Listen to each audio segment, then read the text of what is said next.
by touching with his holy hand on Hemant Pant's head. And he also says that Baba is going to be the real person who is going to write this book, and Hemant Pantji will only be an instrument or a vehicle.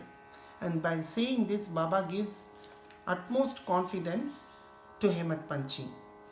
Next, Hemant Pantji then goes back in time and reminds us and himself also about the first darshan he had of Shirdi. Even though Hemant Pantji was a very long friend of Kaka Sahib Ji and Nana Sahib Ji, for some reason or the other he was not going to Shirdi. He kept putting off his trip.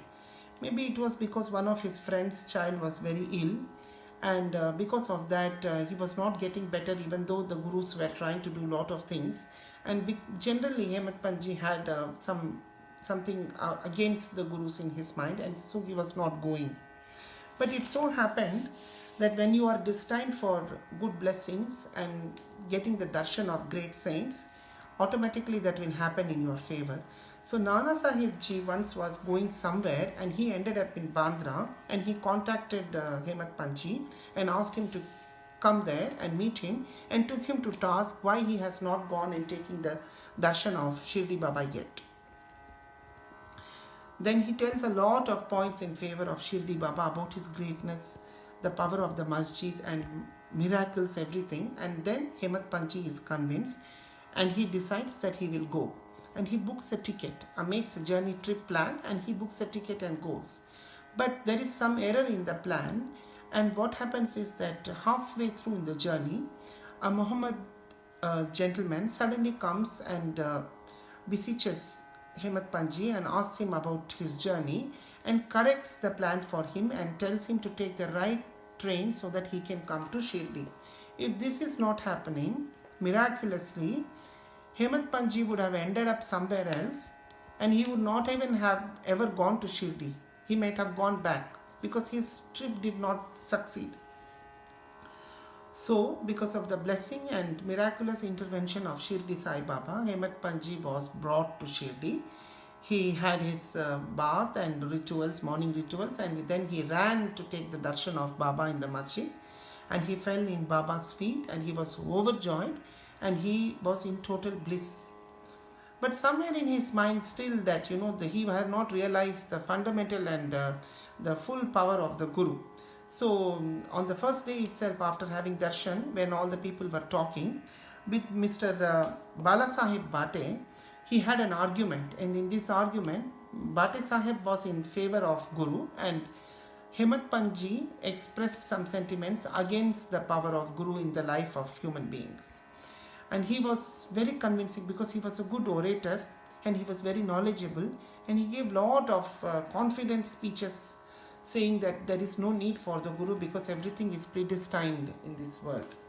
So because of all this ego and I know better, he was getting into all these discussions. And after some time, when they again went and saw Baba, Baba addressed him, and he said, instead of saying Govind Raghunath Dabolkar, he called him for the first time as Hemant Pant. So he was stunned why he is addressing him in this manner. Now, who is this Hematri Pant or Hemant Pant?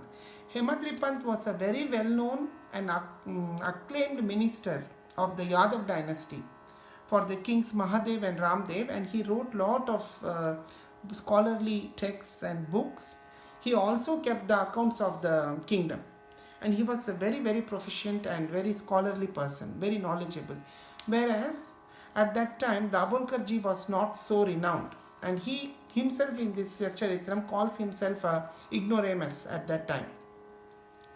But he says, addressing him as Hemant Pant was very prophetic, because later on he wrote the Charitam, and he also managed all the accounts properly of the Sai Sansthan, and he was the author of the good work, the Sai Satcharitra.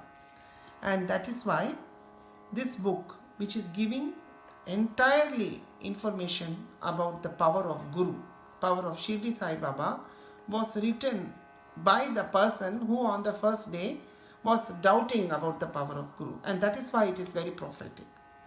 And after that, Baba has some conversations with Hemat Panji. And then Kaka Sahib asks one question. Baba, in this world we are born, but what is our destination? Where should we go? And Baba points upwards and says we have to go high up. And then Kaka Sahib asks, what is the way to go there? And then Baba says there are many ways leading there, and there is one way from here, that is from Shirdi. And also the way is very difficult. It is full of tigers and wolves in the jungles in this way. And then Kaka Sahib asks, Baba, what if we take a guide with us? Then Baba says, then your journey will be very smooth. You won't have any perils or any dangers in your way, and you will attain your destination definitely. And Dabholkarji or Hemat Panji at that moment tells us in chapter 2 at the end that this conversation gives him clearly from first hand from Baba that without Guru there is no way to succeed in this birth. If we have to achieve the purpose of our birth, we need to have the blessing of our Guru and the guidance of our Guru. Even the avatars of Rama and Krishna, the great avatars of Mahavishnu, had to submit themselves to their gurus, Sri Vashishta and Sri Sandipani. And that is why the Guru's blessing is